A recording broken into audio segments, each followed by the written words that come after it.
Together with Julian, I'm traveling to the most remote areas of Borneo, to East Kalimantan. Headhunting is still practiced in that area, and I want to investigate in that topic. I will show you the truth about the Dayak tribes and take you with me to explore a hidden world.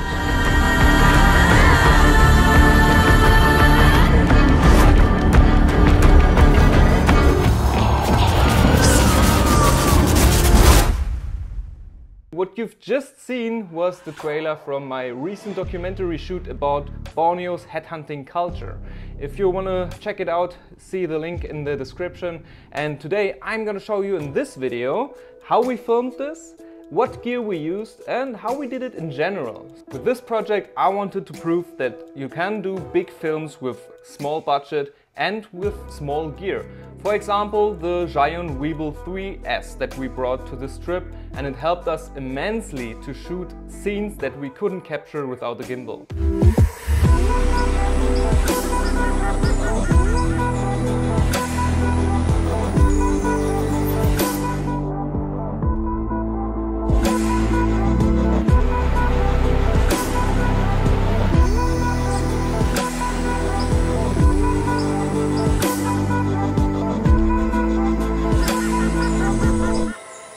Before you go out in the field and film, you need a good story. And I was looking for this place for a longer time and I found out about the headhunters. And this is what the story focuses on, because we want to get to know whether the headhunters still exist, and if so, why do they exist? Why is there still headhunting? Little disclaimer, by the way, we found out why they still headhunt, and yeah, they did headhunt when we were there.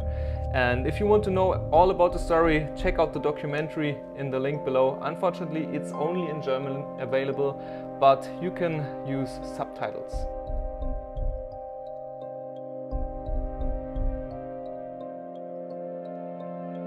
After you made sure you have a great story, the next thing is you need great locations. And that's why I had lots of communication with an expedition company, and then we figured out which places to go, and Borneo, man, it has a lot.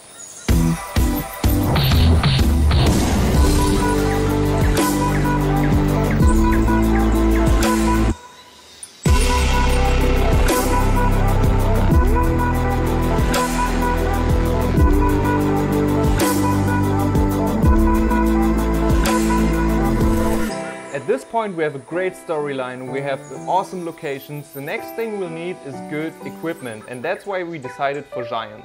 We choose Zhiyun because they have very small and lightweight gimbals, such as the Weebill 3S, which helped us a lot. We could pack it in the bag, we can pull it out quickly, put the camera on and then start shooting. This is necessary if you're on such a run-and-gun documentary shoot where you don't have time to figure out all the settings and stuff. Just put the camera on and let's go.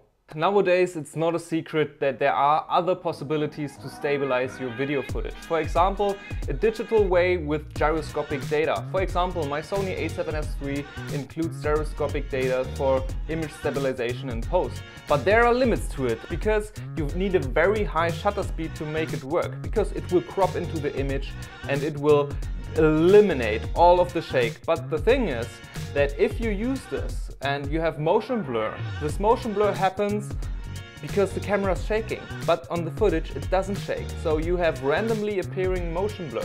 Especially in night scenes or in dark environments such as in the jungle or in caves where we've been to, it was absolutely necessary to use a gimbal. For example, we've used the Zhiyun Weebill 3S, perfect gimbal to make it work. Physical stabilization is also necessary if you want to have the highest resolution possible, because obviously if you crop into an image you lose resolution, and if you have real stabilization you also get the motion blur and you get the full resolution of 4K video.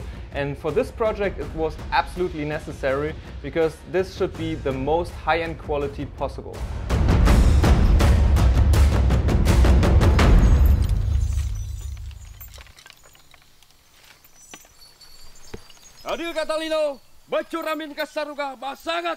The integrated bicolor headlight Also helps to film in very strong lighting conditions, such as filming in the cave. When I was at the end of the cave with the light from the back, it really helped to fill up myself, make myself a little bit brighter.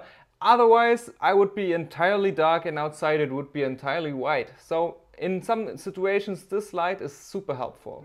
If you're out in the jungle for multiple days, you also need to carry lots of batteries with you.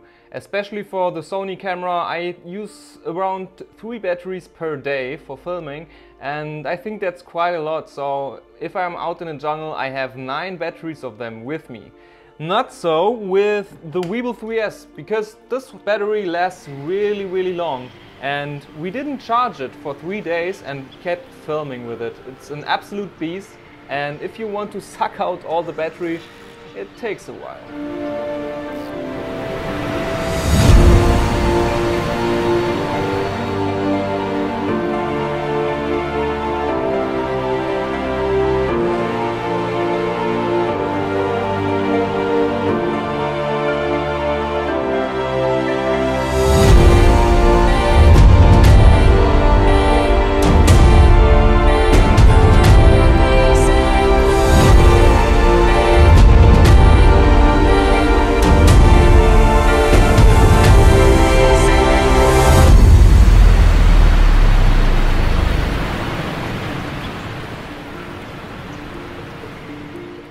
I hope you enjoyed the behind the scenes and got some insights how we worked on this project, and maybe you can use this for your own project. So feel free to check out the video in the description if you want to see the documentary for yourself.